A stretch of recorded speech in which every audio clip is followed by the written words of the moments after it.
gotta leave your money behind you. Raise your hand to the sky. Welcome back to another episode of Give Me Some Truth. This is our third in a series on expatriation. We were just talking before. And we promise final. Yep.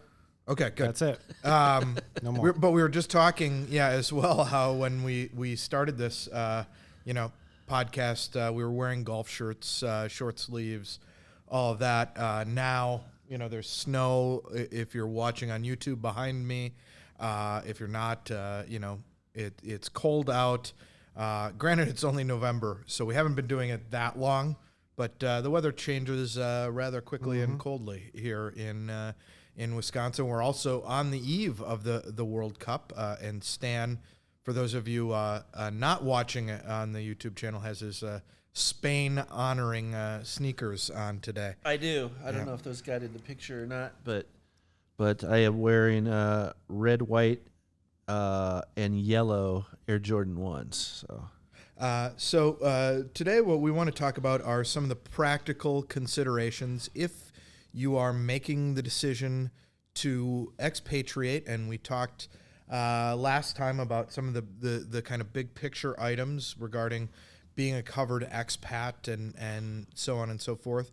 And so what we want to talk about here today are some of the considerations of how to minimize that tax burden. And still, Stan, just to remind people, maybe and remind ourselves, since it's been a long time since we did that, if you expatriate and you are considered a covered expatriate, you are assessed a tax on basically your investments and your retirement accounts and so on. Just provide folks a brief summary of what that tax might be. Yeah, so basically, if you are a covered expat, if you fail one of the three tests that determine whether or not you're a covered expat, and just as a quick reminder, the main one is really having a net worth in excess of $2 million, right? And that's going to be important for the rest of this discussion. Then you may have to pay an exit tax when you expatriate, right? So in practice, the exit tax is a little bit as if you were liquidating your entire portfolio, selling everything, redeeming all the annuities you own, having your retirement accounts distributed to you, liquidating your retirement accounts, taking distributions and everything else. So imagine what that would mean for you today in terms of your tax liability. That gives you a sense for what you could be facing in the event of an expatriation. But we also talked about all the exemptions and all of that are available to you. So it's not going to be you do benefit from that exemption that allows you to kind of mitigate the impact. But depending on your level of wealth and also depending on what type of assets you own, it can add up to substantial sums. Right. It's very, very difficult to pull off a trilogy. Trilogies are popular, but for anybody that's watched The Hangover Part 3, we could all agree that it's hard to save the best for last. I think we have today because we've put out a lot of information in the first two, a lot of numbers, right? And today we're going to focus more on like the collective mind share here on what you do with those numbers and how you assess and how you plan for expatriation and some of the strategies that would be useful to a person, particularly if it looks like they are going to meet the covered expat criteria and be subject to those penal taxes that would apply. So I think then maybe we should talk about what are some of the strategies and how to limit that tax. And I think, in the kind of big picture we're looking at, one thing you have to think about is what assets are movable and transferable, right? Yeah. So you may be stuck if you have an IRA, a big 401k, something like that. You may be stuck with that, right? Because individual retirement can't gift it to your spouse. Yep. Can't gift it to anybody. In your name. A house in the United States, if you're, going to keep that makes expatriation harder. But it is more transferable, right? A company can be transferable.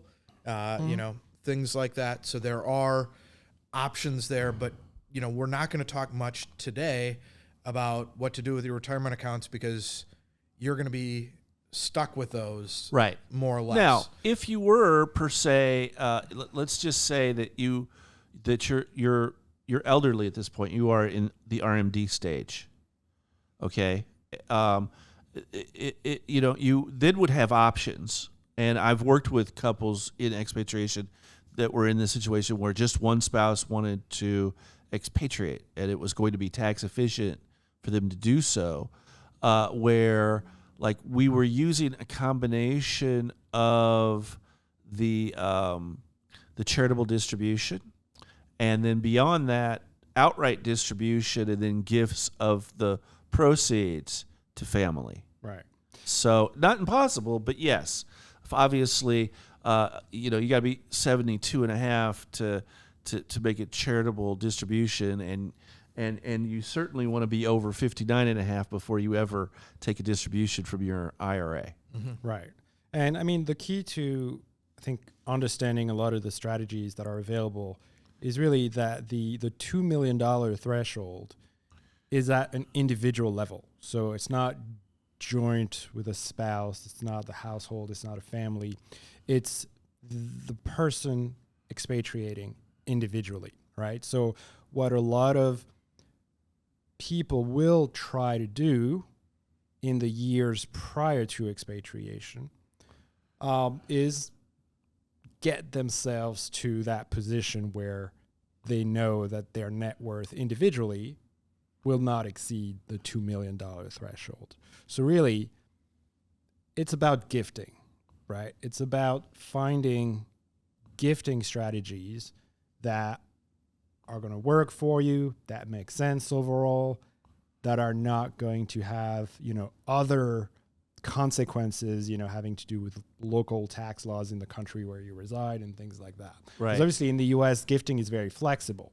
Right. So we can pretty much all give away all of our wealth if we want. Right. Well, that's and not the case And we everywhere. can certainly, without consequence or even tax filing, gift freely to our spouses in the United States, and that's somewhat unique in the world.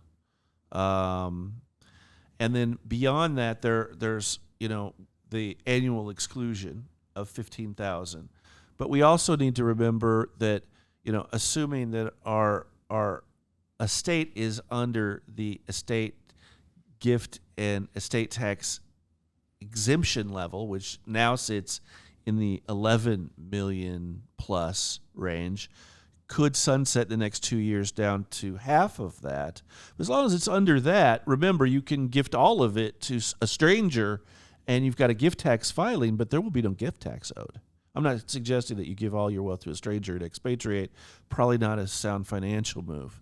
But from a tax standpoint, very tax efficient. One thing to bear in mind, you know, you have unlimited gifts to a U.S. citizen spouse, but if you have a foreign spouse, Right.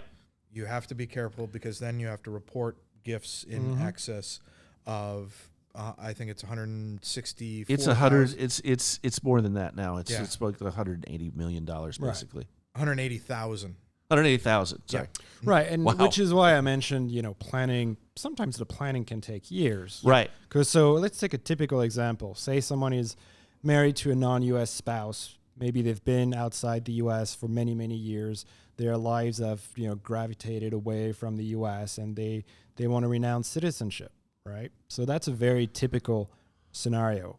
And, you know, what they might do is just over time put in place a gifting strategy. That could be as simple as gifting $157,000 a year, I think is the exemption to your spouse every year. Or, you know, they can even do more than that and simply use some of their lifetime Some exemption. of the lifetime right? exemption. So just to be clear, it's in 2023. If your spouse is not a U.S. citizen, tax-free gifts limited to present interest gifts whose total value is below the annual exclusion amount, and in 2023 that is $175,000. 175,000. Right on the Nice number there. inflation Thank you. adjustments. Yeah. Right. Yeah. So So that's a very typical, Yeah. you know, example of what people do if they are facing that, the risk of being seen as a covered expat. Right. Yeah. Now, and in all of these cases, don't just go into the strategy willy-nilly, because your local jurisdiction may have its own rules. I'm thinking here of Germany, Holland, in particular on gifts or moving money between spouses, because, there isn't that tax-free transfer. Yes. So just be careful. Be careful and work with an accountant. I mean, you have to be careful, even from a U.S. tax standpoint, right, to make sure that it is a legitimate gift and that you tick all the boxes as you go along. Right. Yeah. Another completed gift that's really not a completed gift would be the 529 account, right? Mm-hmm. Where you are allowed, again, to use your annual exclusion to gift to any relative, right, or really anyone. You're able to gift to them, and you're able to accelerate 5 years worth of gifting into 1 year, which translates to the ability to essentially transfer $75,000 in one fell swoop to each and every benefit of a college account that you would like to, that you would like to gift. So that could be another real super way, and you're taking post-tax money, but you're making that money tax-free for the beneficiary if they're able to use it for qualified educational expenses. Yeah, and I think, one thing, planning for expatriation a lot of times ends up lining up with a lot of the things we talk about with regards to estate planning, right? Mm-hmm. Yes. Especially if you have a foreign spouse, making sure, those things are set up in advance, getting those positions. If you have children, grandchildren, you can give away a lot of money every year using that $15,000. You have an in-law, you have, a daughter-in-law, a son-in-law, anything like that you can give away an extra $15,000 there. You can give away to your daughter or son.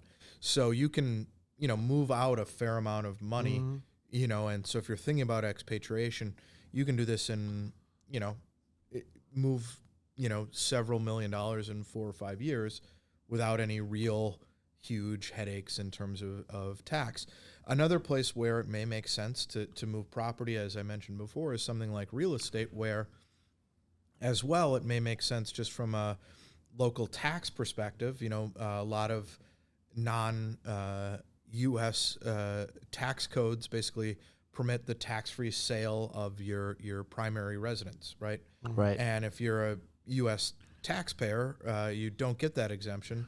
So even in advance, it's a good place to, even if you're not immediately committing to expatriation, that's a good place to look at, maybe we should start gifting this now to my spouse, my 50% interest in my house, so that, we can move away from any possible future tax ramifications, Right. for instance. So, I mean, gifting, right? I mean, what it does require is that you plan well ahead, and that you exhibit some patience in your expatriation strategy. It may be some creativity in your expatriation strategy, and let's also keep in mind, right, that this, oftentimes the goal is to get out of covered expatriation altogether, right?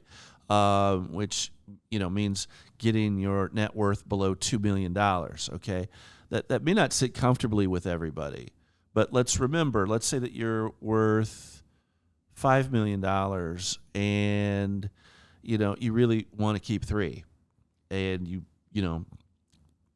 feel like you, for whatever reason, need to keep 3, and your spouse is going to expatriate 2, you've got to, kind of, balance things. You may not be able to get under, is what I'm getting at, Sure. right? Unless, you don't want to wait 20 years to expatriate.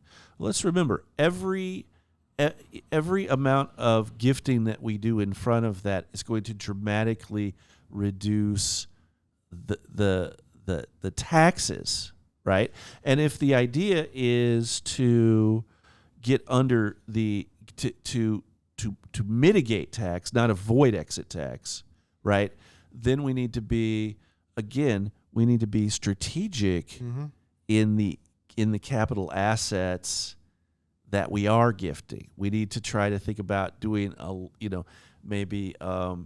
getting rid of our lower basis assets in front of the day of expatriation, right? Because we may be able to get ourselves in a situation where technically we're still a covered expat, but because of the $700,000-$800,000 capital gains exclusion, there's no exit tax owed, or at least, or there's no exit tax owed on the capital assets we own. We may not be able to obviously avoid exit tax on the retirement accounts.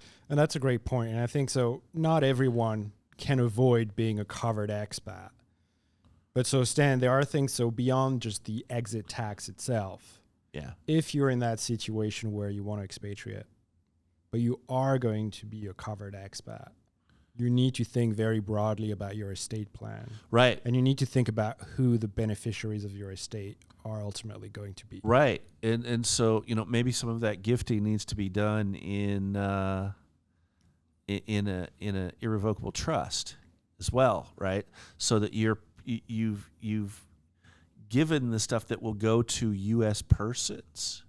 Remember that if you are covered expat and you gift or bequeath assets to a U.S. citizen beneficiary, that U.S. citizen beneficiary is going to pay maximum gift or estate tax or GST. So basically, right? 40% tax. Yes. Right? So that's or more, very important. Or more if you're skipping generations. So right? so that the scenario there is, okay, I'm a covered expat because I expatriate and my net worth is above $2 million, for example. Right. And so then I'm no longer a U.S. citizen, but my children are U.S. citizens. Right. And then what happens then is you might feel, okay, great, I'm no longer a U.S. citizen. I don't have to report to the IRS and all that stuff. Right. But when I want to gift assets to my children or when my children inherit, that's a problem. Right. So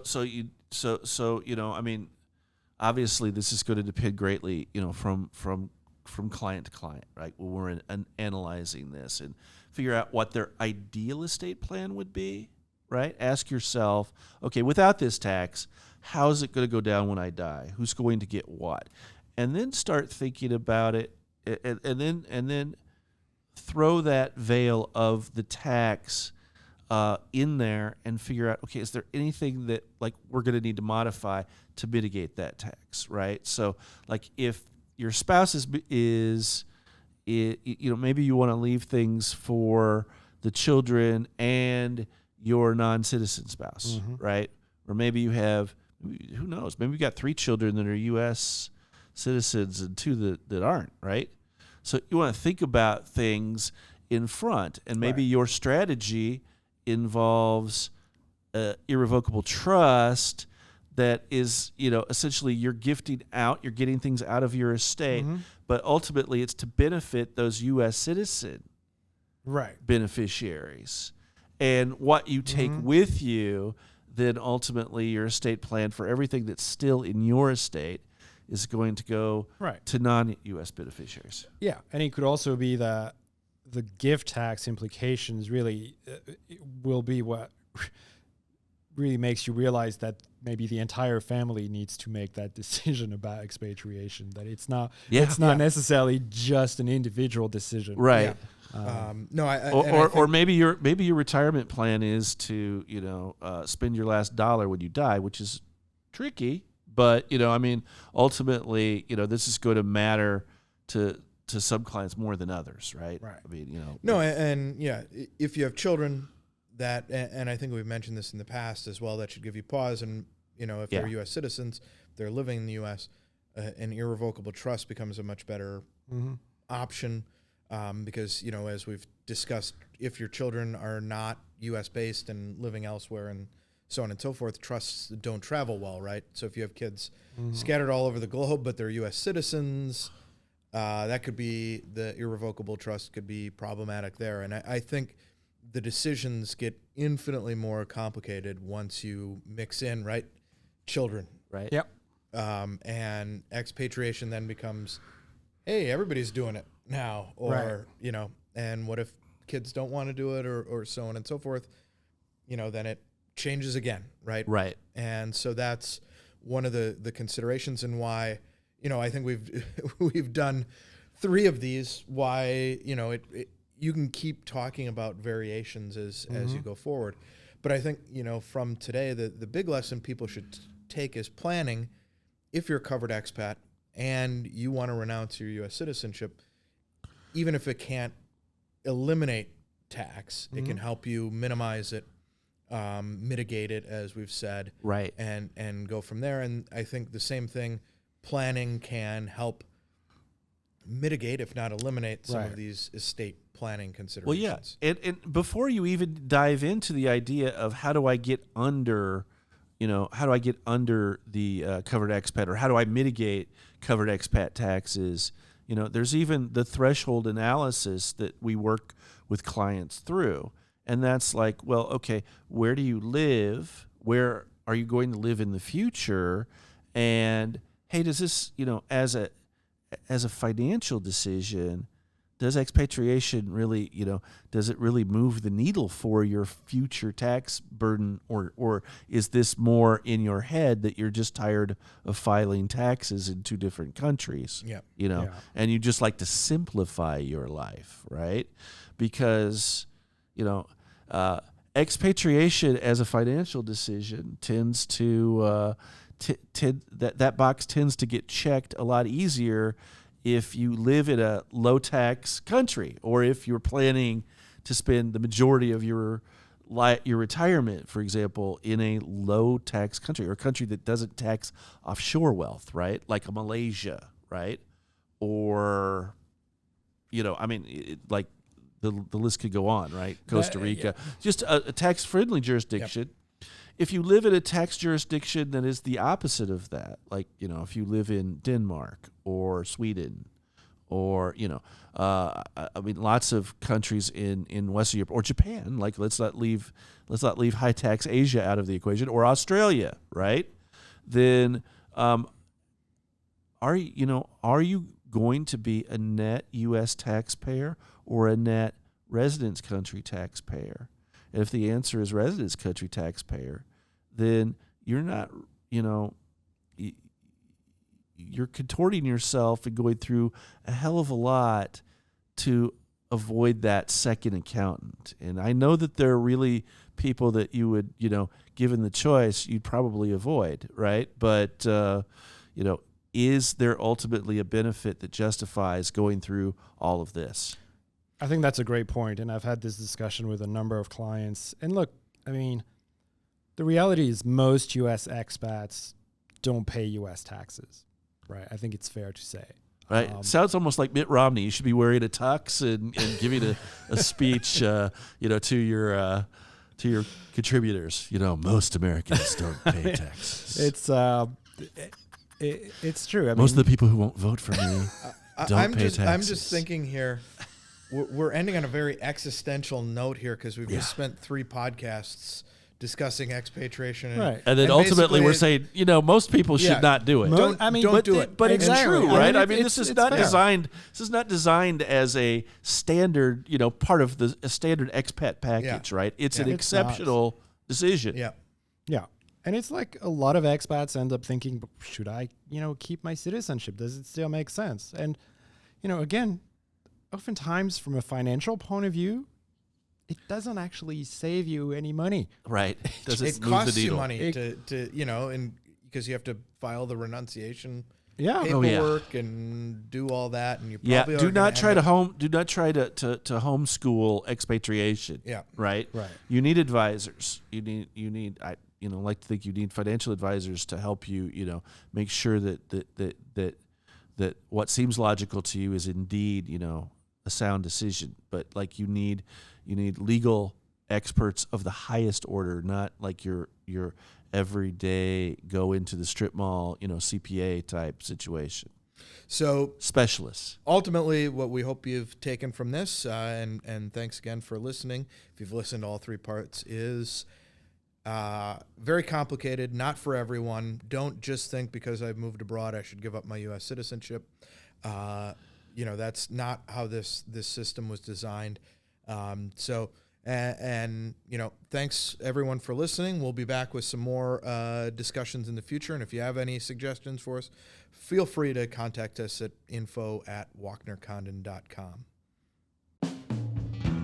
Walkner Condon Financial Advisors is a registered investment advisor with the SEC. Registration with the SEC does not imply a certain level of skill or training. The opinions expressed by the participants of this podcast are their own and do not reflect the opinions of Walkner Condon Financial Advisors. All statements and opinions expressed are based upon information considered reliable, although it should not be relied upon as such. Any statements or opinions are subject to change without notice.